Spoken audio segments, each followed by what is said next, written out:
Welcome to the Edge of Greatness podcast.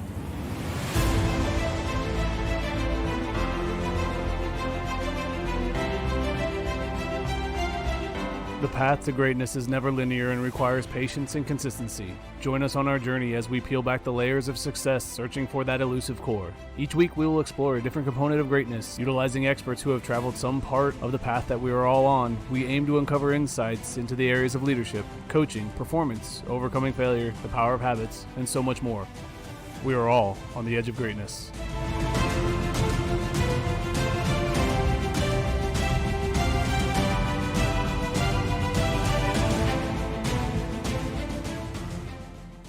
Hello and welcome back to another episode of the Edge of Greatness podcast. I'm your host, Charles Schultz, and today I have with me a very special guest, Chad Busick. He is a mental performance coach and founder of the Championship Mindset, as well as the Championship Mindset podcast host, author of the Rock Tumbler, 16 Life Lessons to Conquer the World by Becoming Who You're Meant to Be, and lastly, a certified trainer with the Jon Gordon Company's The Power of Positive Leadership. Chad, thank you for taking time to join me today. Charles, thanks for having me. Looking forward to our conversation today. Yeah, absolutely. Absolutely. So what I want to start with here is I was looking through your Twitter earlier today and I saw a post. It was right around the 1 year mark from the COVID experience that we all had to deal with. And in it, you said a championship mindset says that we don't just go through years like this, we grow through years like this. What's something that you've learned or you've grown during this time?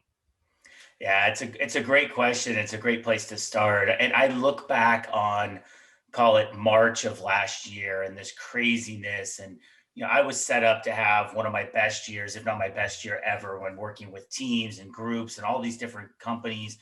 And it all went away overnight. And I'll be honest, I kind of sat there for a little bit and what am I going to do? I had it all set up. I worked so hard for this moment, and then it was all gone just like that.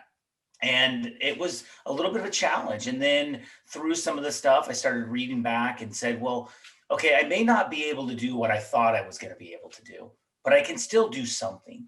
And so Jim Madrid, who's the founder and CEO of Advanced Sports Technology, he and I kind of got together. And one of the principles that he does on the corporate side is called take change by the hand, right? And so we started looking at it and going, well, that's really what we're dealing with. These are not challenging times. These are changing times.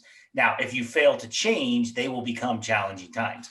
And so for me, it's that mindset, that shift, and said, well, what can we do? So we started doing all kinds of Zoom sessions for athletic departments, for coaches, for teams, for teachers all over the country. And the crazy thing about it, Charles, is that prior to COVID, I had probably only done a handful of Zoom sessions with teams. It was always thought, this idea that you had to be in person. And don't get me wrong, person's always going to be better, right? But it changed the mindset there. And so we started doing and working with teams and programs that we had never worked with before from all over the country. And so to me, that was really the sign of, I've got to grow through this.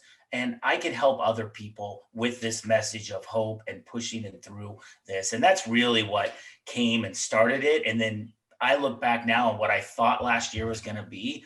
It happened to turn into one of the best years in a completely different way. I published my first book. I launched the podcast, launched the website, all of these things that if it wouldn't have happened, I would have gone down the same path I was already on. Yeah, no, I think it's amazing sometimes how a forced shift in direction is almost just as good as a self-aware shift of direction. And I like the idea too of being able to utilize Zoom, because I think this whole experience has really exposed us to how much reach we have. Like, we're so stuck in the world that we live in a lot of the times that we don't look outside the box. And this forced you to look outside the box for other opportunities. Do you feel like that looking outside has given you more impact in a bigger spectrum of people that you get to connect with in that type of environment that you work in? Yeah, absolutely. Because I think when I look back at the people that I've touched, the people I've impacted over the last 12 to 14 months, are people that I would not have had we not gone through what we've gone through. And to me, that's the opening of the door. And that's really a valuable lesson for us when we talk about a championship mindset. When we look at things like social media and the media and all these things, everyone wants to pull us apart and show us all the ways that we're different. The one thing that COVID's really shown us is that we're way more connected than we ever thought we were, because this virus has gotten to all reaches. It doesn't matter, socioeconomic, it doesn't matter. And we're all connected. And so I think to us, we can take those positive lessons from the challenges that we've gone through. Yeah. And I know without this COVID situation, I probably wouldn't have started the podcast, or at least I wouldn't have gone as all in as I have. With being a gym owner and having that taken away, I needed something to keep me moving. And this was an opportunity to do that. And, here I am now, I'm on a conference call with someone in San Diego, and I'm in Columbus, Ohio. And it just makes it feel like we're right there in the same room, even though we're thousands of miles away, which is pretty awesome. So what I want to dig into now is I kind of want to touch on the Rock Tumbler, because I know this is a big thing for you with your first book. I really want to give you a chance to kind of speak to that platform. And I like the idea of what you mentioned when we talked earlier about what it is. I don't want to spoil it. I'll let you tell the story because you'll do it better than me. But talk a little bit. What is a Rock Tumbler? What is that all about? Yeah, that's a great place to start. And, I started writing this book back in late 2019. So this is pre-COVID that I had this idea. And I just was reading. I read a lot, and I came across this idea of a rock tumbler. Now, growing up, I didn't know what a rock tumbler was. I was busy playing sports. I wasn't playing with rocks. But this idea, and it kind of just hit me, this metaphor of life, really. And so a rock tumbler, for those that don't know, where it's called a rock polisher. You take a bunch of rocks, you put water and you put grit into this tumbler. You put it onto a machine, and it just basically spins 24 hours a day, 7 days a week. And the whole process takes over a month. And there are certain times within the process that you take the rocks out, you rinse them off, you clean them up, you put more water, more grit back into the tumbler, and it just keeps going. And the whole idea is I wanted to use it as a metaphor to think about the world. Think about the last 12 to 14 months. It certainly feels like we've been living in a rock tumbler, right? Just constantly the spin cycle, right? Over and over again. And we're not just talking about COVID, going back to, the passing of Kobe, which is really where it started. Then COVID, social justice, the election, the Capitol, it just keeps going. And the idea behind it is that the events, the circumstances in our lives can either tear us down, chew us up, and spit us out, or it can shape and mold us into the people that we're meant to become. And to me, that's really what this is about. So the book is a fable. It's a made up story about two friends, two rocks that I find on my run, Chip and Corey. And we basically follow them through the process that goes into it. So the book's divided into three parts. It's the ingredients that go into the tumbler, the process that happens inside the tumbler, and then the results that happen as a result of that. And throughout that, there are 16 life lessons that we can learn from the rock tumbler. But it really comes down to the idea that your circumstances, whether good or bad, do not define who you are, who you play for, or who you live for.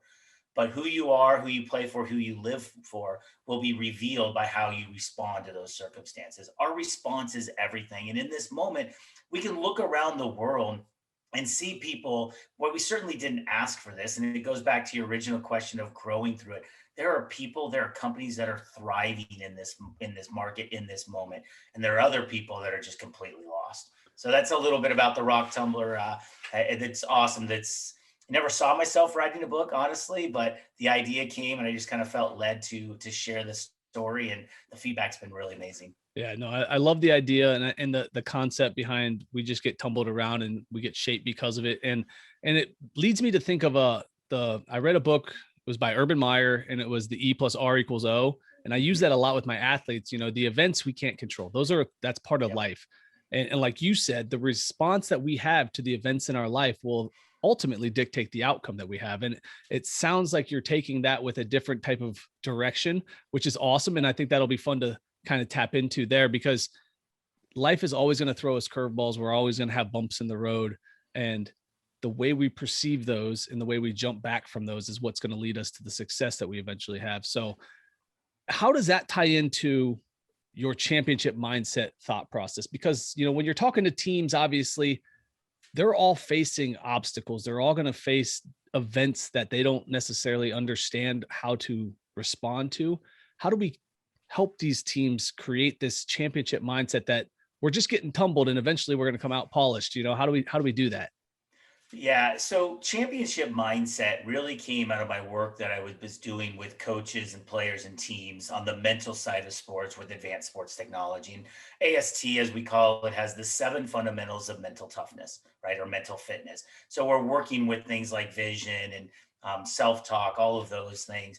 But the championship mindset kind of came out of that, is that when we work with these high level teams at the collegiate level, whether it's D1, D2, D3, NAIA, or even competitive teams, everyone wants to win championships, right? That's kind of a given. We don't set goals to win national championships or conference championships or tournament championships.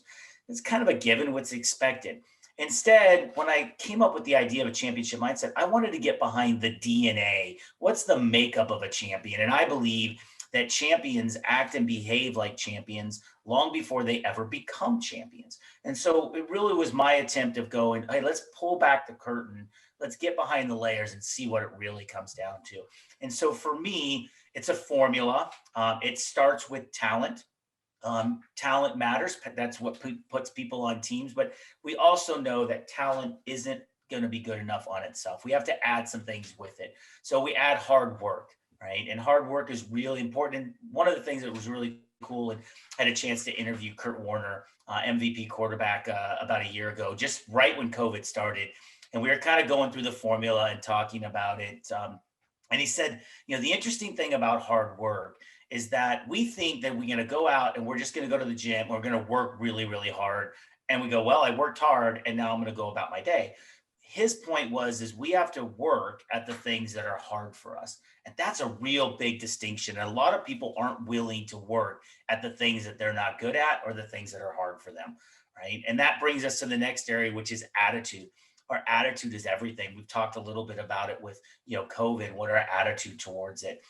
The next thing is mental toughness. Things are going to be difficult. It's going to be a challenge. And anything worth achieving is going to have obstacles and roadblocks in our way. So we have to have a little mental toughness. One of my favorites is teamwork is the next one. We don't have to do this alone. We get to do this with others. And that's even in individual sports. We all have team around us, whether it's our coaches, our friends, our family, loved ones, whatever it might be. We need to lean into that teamwork.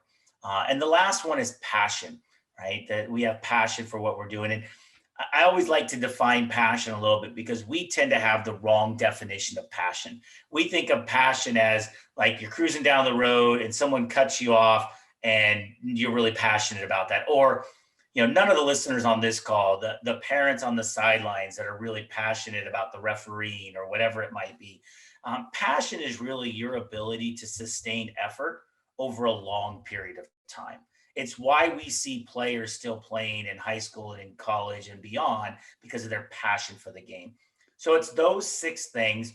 And then stay with me, guys. We're going to do a little math here. We're going to divide that by 1, right? It's 1 season at a time. It's 1 game. It's 1 play. It's 1 practice. It's 1 player, 1 coach at a time. It's that idea of a championship mindset in all areas in everything we do. Yeah, no, I like that. And I like the breakdown at the end to make it 1 at a time because it brings it all back into focus on a smaller term to build that larger picture. Because a lot of times in sports, especially, we see this end result of an athlete or a team and we're like, man, I want to be that athlete or I want to be like that team. But like you said, they were building to that point for so long that all you saw was the end result, that work that they put in, the effort that they've shown, the year after year growth. That didn't happen just overnight. It took time to build to that. And I really like the Kurt Warner. There's a difference between working hard and hard work and working on the things that are hard. Yeah. And because I think that's such a powerful statement because you're right. We don't like to work on the things we're not good at. As athletes or as people, we tend to stick to the areas that we feel comfortable, but growth happens in that uncomfortable zone. So I really want to know, is there anything more from that conversation with Kurt? Because I think he's one of my favorite quarterbacks of all time because his story is so special, like coming from like next to nothing working in the grocery store, right? And then like MVP and Super Bowl champ and all that stuff. So can you tell a little bit more about that conversation, or is there anything more you can Yeah, kind of dip into? there's a lot, and it's really cool because it's something that as I start to write my next book, it's stuff that I'm going to include in there. I'm going to include stuff from our podcast as well. But I think the one common theme with all the guests that we've had on the podcast, and the first question I always ask them is, what does a championship mindset mean to you? Right. And the theme across all of that with all of our guests is that this championship mindset is in all areas of our lives, right? It's in everything we do. It's not just sports related. So if you take it back to Kurt Warner, for example, right? His backstory is amazing. He's bagging groceries. One of the things I love about the formula is that, what's not on the formula is just as important as what is on the formula. Notice on the formula, there's nothing in there that says anything about the number of minutes you play, the number of goals you score, whether you're a captain on the team, how many minutes you get. None of that is on there because I believe that everyone can have a championship mindset regardless of the role they play on the team. So you look back at Kurt Warner, his championship mindset didn't come when he became the starter for the Rams.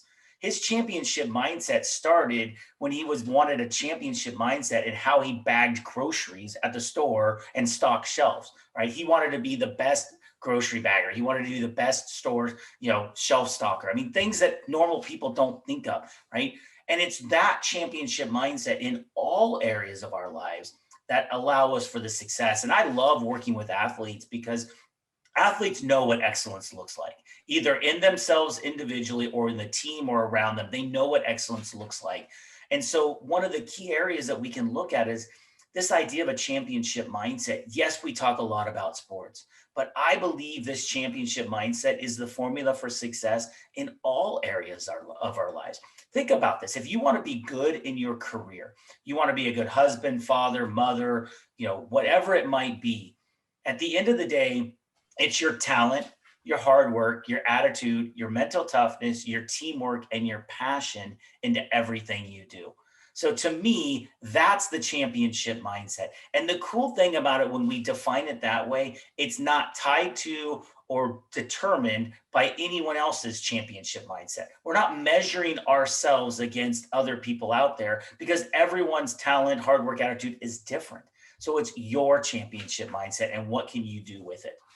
No, yeah, that's perfect because a lot of what I do is tailored towards the athletic side because that's where my background is. But I want it to be crossing all platforms because while sports is awesome and I love sports, it ends. And then what? The pursuit of excellence, the pursuit of greatness, the pursuit of championship mindset stuff goes well beyond sports. And I like that it can tie into the corporate world or what you do after sports. And I take that thought because with me personally, I take the way I train from what I used to do as an athlete, the way I used to pursue my dreams as a player. And it's interesting because during COVID, I got into doing a little woodworking and I found myself like being extra critical and hard on myself, like sanding extra and paying attention to all the details and doing all these little things. And again, I'm an extremely amateur woodworker. Like I built a couple chairs and a couple deck chairs or whatever else. And it's one of those things, but I'm looking at the product, the end result, and I'm like, I can do better. And like, I go back and I do it again. And that's just been driven into me over the years of sport, which is why I think there's so much value in crossover between sport and then life after sport. So I'll jump in there for a second yeah, because you're absolutely right. I have an opportunity to work with lots of teams, and if I am in this target range of, let's say, 13 to 22 year olds, right? Now, especially at the high school level, but even at the college level, if I came in and told those athletes that I wanted to help them get better grades or help them be better in their relationships, or I wanted to talk to them about goal setting, how long do you think they would listen to me?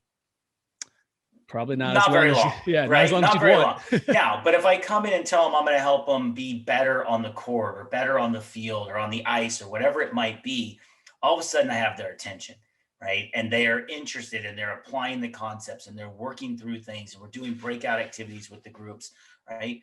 Well, guess what? Those same skills are transferable into other things. So we like to say that sports is the window in which we get to these athletes, these student athletes, and be able to teach them life skills that help them succeed both on and off the field. No, that I like that because that makes sense too, as far as, how it transitions. If you start with something they're passionate about and they love and they enjoy, they're going to be receptive to the message. And then you can go, hey, by the way, if you do these same things, guess what? Your grades are going to go up. You're going to do better on your next assignment and that sort of thing. So what I want to tap into now is obviously you have a podcast as well. And on yours, you've had some incredible guests. What I want to know is when it comes down to what makes them each special and great, is there an overall arching theme like there is about the championship mindset that you've picked up on? Because I think a lot of people look at these excellent people in life, the LeBron James, the Roddick's, the like all of these high name professionals, and they think that they're just like gifts, it's a special thing. Now, yes, they've got talent, obviously, but is there something that you've picked up on that these people do regularly that normal people go, nah, I'm not going to do that? Yeah, I mean, I think there's a lot of different areas, but it does go back to this idea of a championship mindset and they're being intentional in what they do and how they go about their work, right? And I think that really, I mean, certainly they are talented. There's no doubt about that. But one of the things that I've really, sought out in my guests on the podcast is, now don't get me wrong, if LeBron James wants to come onto my show, I'm happy to have him on, and some of the other guys. But I think it's hard for I'd say the normal person to relate to someone like a LeBron James. Now, even LeBron James, you don't see all of the work that goes in behind the scenes. There's a great commercial right now by Michael Jordan. I don't know if you've seen it, where he said, he basically talks about how it might be my fault. Maybe I made it look too easy. Maybe I made it look too successful. But what you didn't see is all the work that was done behind the scenes.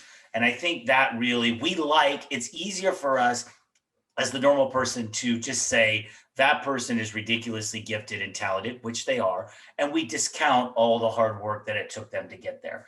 And to me, I like seeking out guests that are like the normal people that their stories are Kurt Warner's, right? Yeah. The stories that, not the guy that was the biggest, strongest, fastest. One of my favorite stories, I had a friend of ours, Chris Wondolowski, who plays for the San Jose Earthquakes. Okay, now a lot of people don't know Wando, and those that do know Wando know him because he was the one that made the miss in the 2014 World Cup that could have won the game for us, right? That's how they know Wando. Wando is the all-time leading scorer in Major League Soccer history. He's got 166 goals. He's got amazing records. Here's the thing: when he came out of high school, he didn't have a single Division I scholarship offer, not one. Right? Went to Chico State University, had a good career there. Not exactly a hotbed for soccer talent. Goes and does a walk-on tryout for the San Jose Earthquakes, and they almost forget to take him to ask him to come back. And he gets drafted in the 4th round of the supplemental draft pick, right? So he's like, there was only like 10 people that were drafted after him. He scored a total of 7 goals in his first 5 years in the league. In fact, when he was in Houston, he had to work 3 jobs to be a professional athlete. Okay. He gets traded back to the Earthquakes. His opportunity comes. They had some injuries. They start him. He scores a goal. They start him the next week, scores another goal. He goes on to tie for the league leading goals. He went from a nobody to MVP of the league and on the World Cup in the biggest stage. That to me resonates a story that it's that championship mindset. He's not the fastest. He's not the tallest. He's not the strongest, any of those things.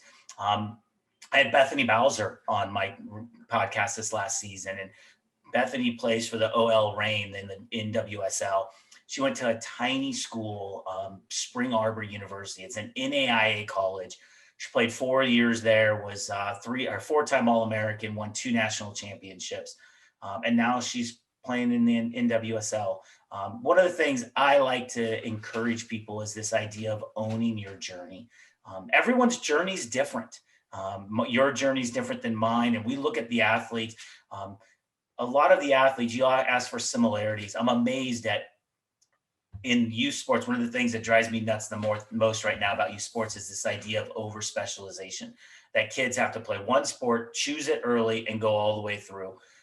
And that's not a theme that we hear on our podcast in some of these elite athletes. Kat Osterman was an amazing guest. She is a, four-time, NCAA All-American. She was voted number 3 all-time NCAA player, number 1 pitcher of all time. She quit softball in 2nd grade. She quit, was gone for a little while, and then came back and went on to become one of the best pitchers ever. So it's important that we look at it in our journey and owning our path and not be so caught up in what's going on all around us. Yeah, I think we often hear the stories of like the Tiger Woods, and he was golfing at 2 and winning tournaments at 4 and all this other craziness, that he's an outlier. Like he's not the normal story. No. And I just completed a book, the book Range. I was just going to mention that. That's such a good, I love the difference in the beginning when David Epstein talks about the Tiger versus Roger and the different paths that they went on. Both led to unbelievable success, but you're right. Tiger is that outlier.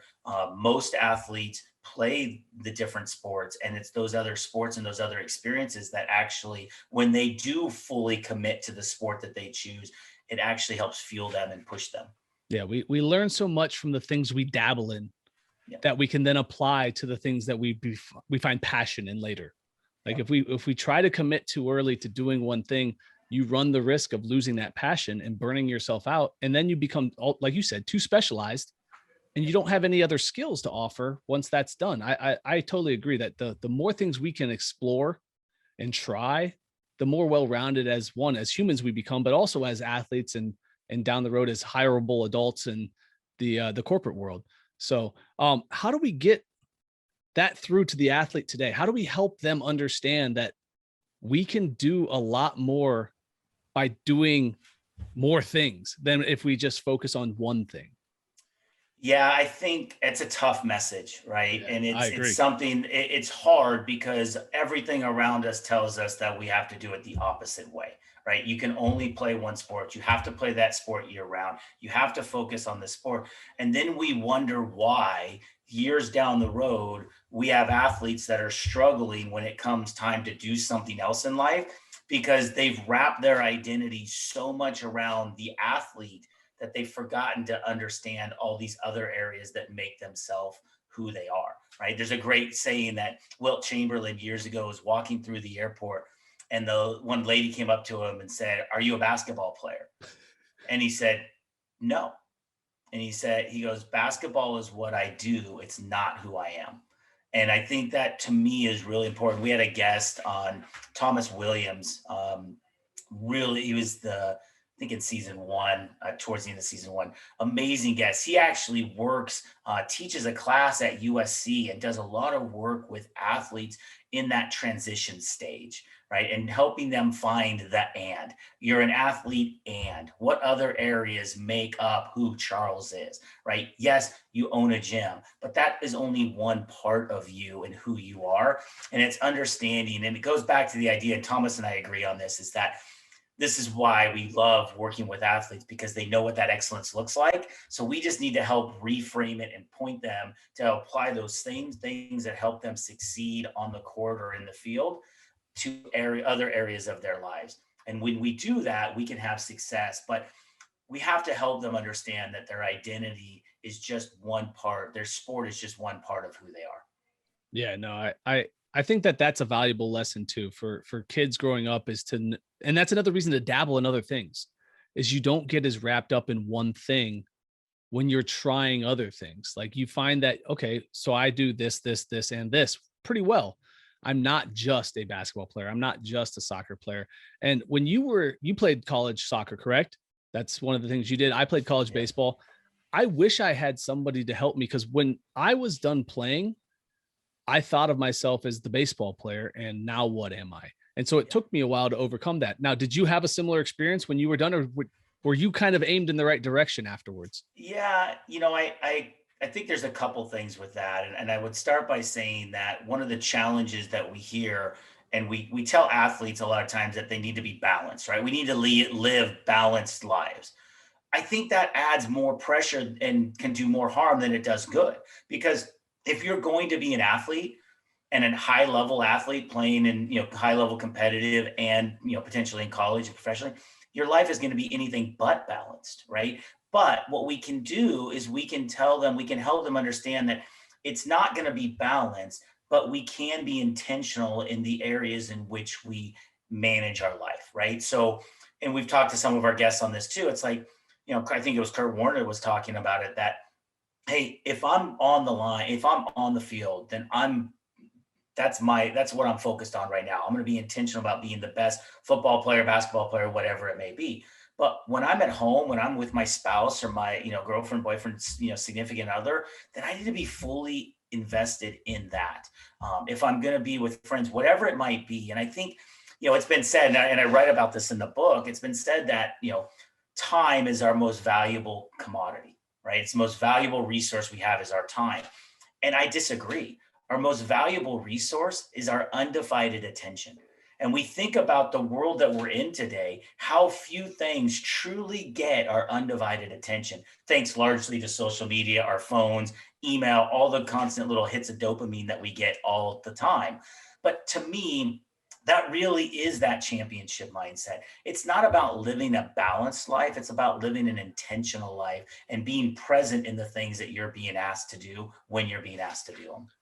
Yeah, I've heard that somewhere else recently too. It might have been a book I was reading, and they were talking about the idea of balance when you're pursuing excellence is unrealistic, because if you're pursuing it at a high enough level, you're going all in. What you need to understand at that point is, when do you need to step off the gas? When do you need a mental break? And how do you then recharge yourself to go back full in? And I think that's a valuable point too, is that, it's okay to be invested in something fully, but be aware of how deep you're going before you get lost in it all. Would you kind of agree with that one there? Yeah, absolutely. I mean, there's some good books I'm thinking of right now. The Passion Paradox is a really good one, That might which have been where I heard it. that Brad and Steve Magnus, it kind of that balance, right? And we struggle with that. It's like, we tell people like, stress is bad for us, so we want to live a stress-free life, right?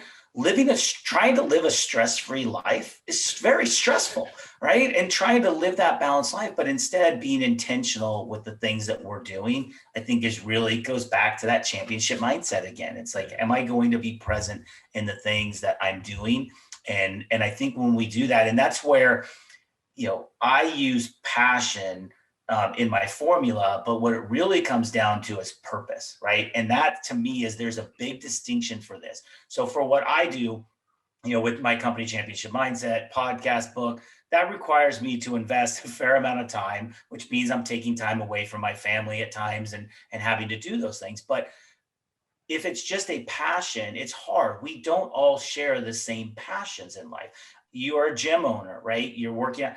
I don't have that same passion that you do, right? But where we can connect is through each other's purposes, right? So my purpose of being the best I can and serving others and helping others, that's a purpose. And now, even though my family may suffer in some ways because I'm spending time away from them, they can get behind and support that purpose. And so I think it's really important that we kind of define those two, and not just a passion, but a purpose behind what we do. No, I agree with that completely, because I am passionate about exercise. I'm passionate about training and doing those types of things. And that passion pays my bills for the most part. But my purpose is teaching and coaching. Like, I want to help people become better. And that's a different drive.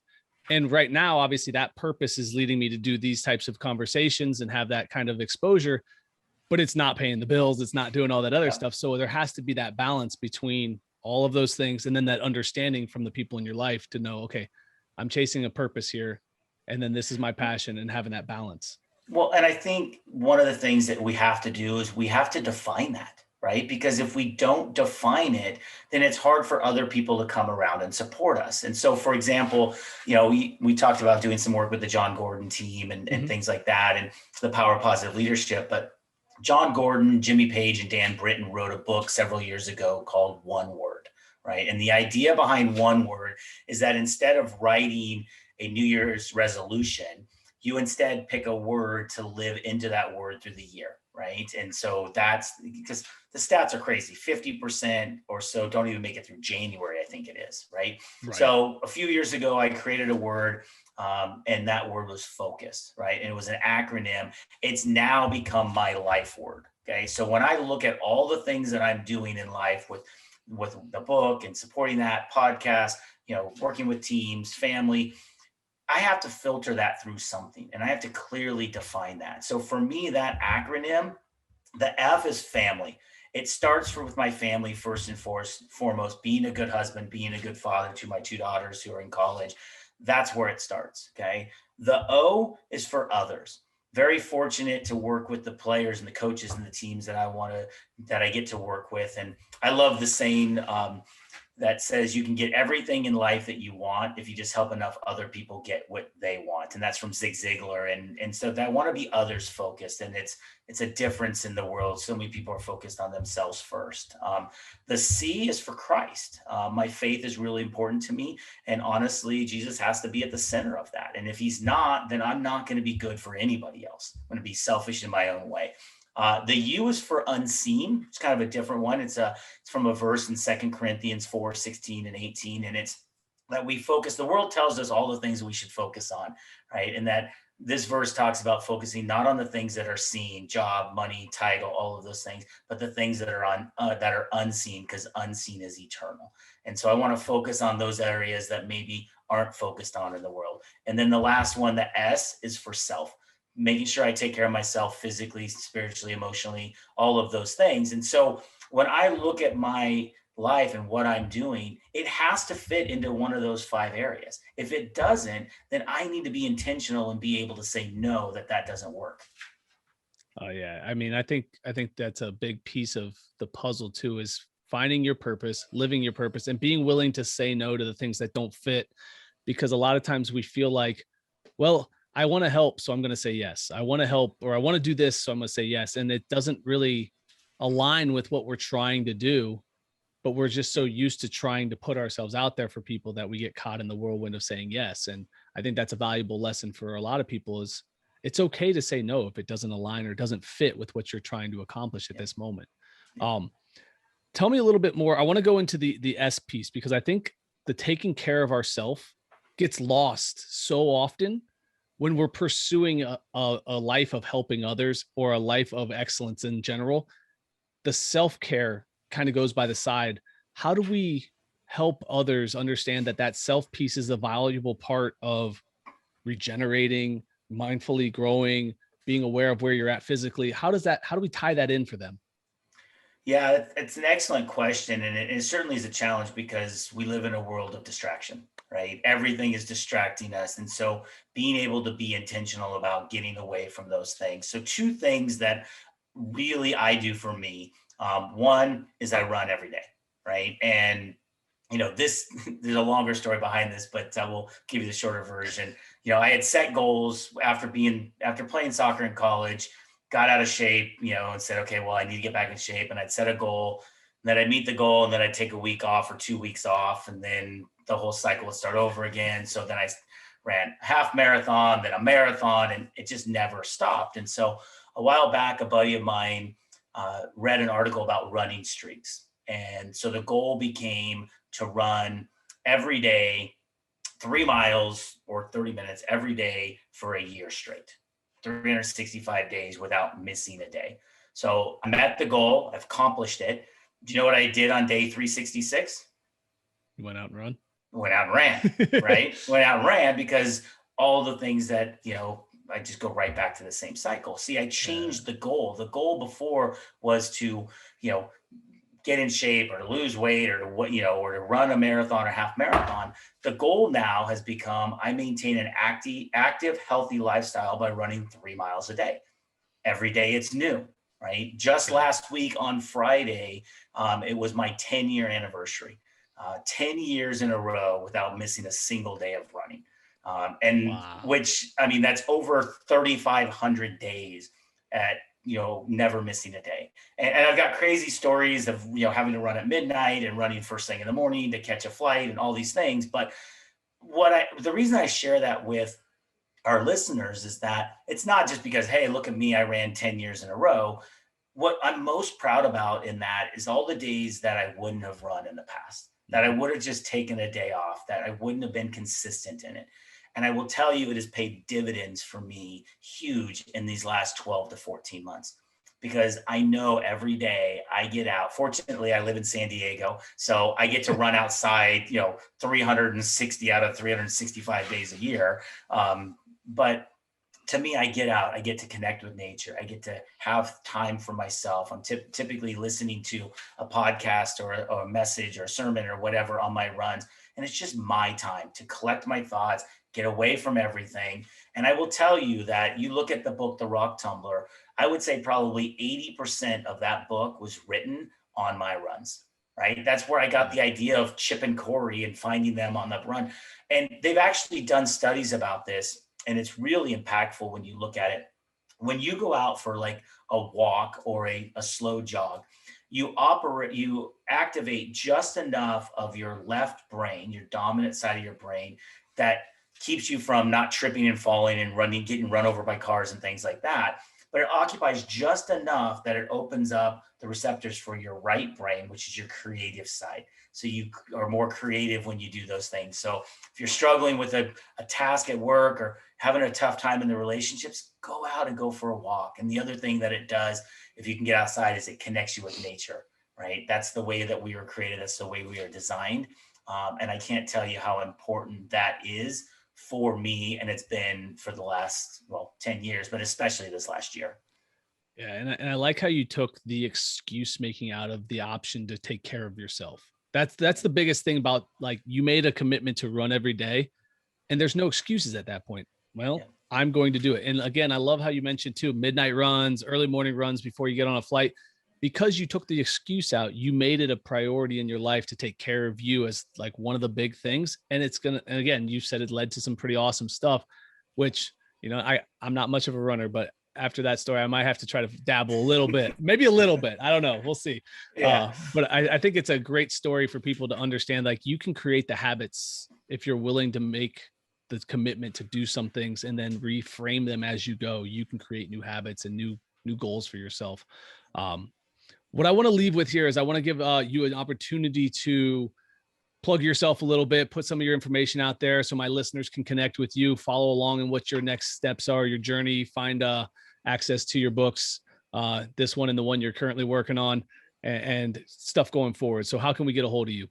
Yeah, absolutely. The couple of easy ways: you can go to the website, championshipmindset.net. Everything is there. The link to the podcast is there. The Rock Tumbler is there as well. The Rock Tumbler is available on Amazon, Zulon Press, Barnes and Noble, all of those sites. It's also available on ebook, paperback, and hard copy. So definitely out there. It's a super easy read. It'll take your listeners less than an hour. It's got pictures in it. It's meant to be a quick hit. Social media. I'm on social media, all the sites. You can follow me on Twitter. It's at champ_mindset. And then Facebook and Instagram are at Championship Mindset LLC. So that's the best way to do that. And I will tell you this, let's go, because I've got some copies of the book here. Let's do 10, right? So the first 10 listeners that, hit me back either on social media, or they can email me at chad@championshipmindset.net. First 10 people, I'll send them a free autographed copy of the book.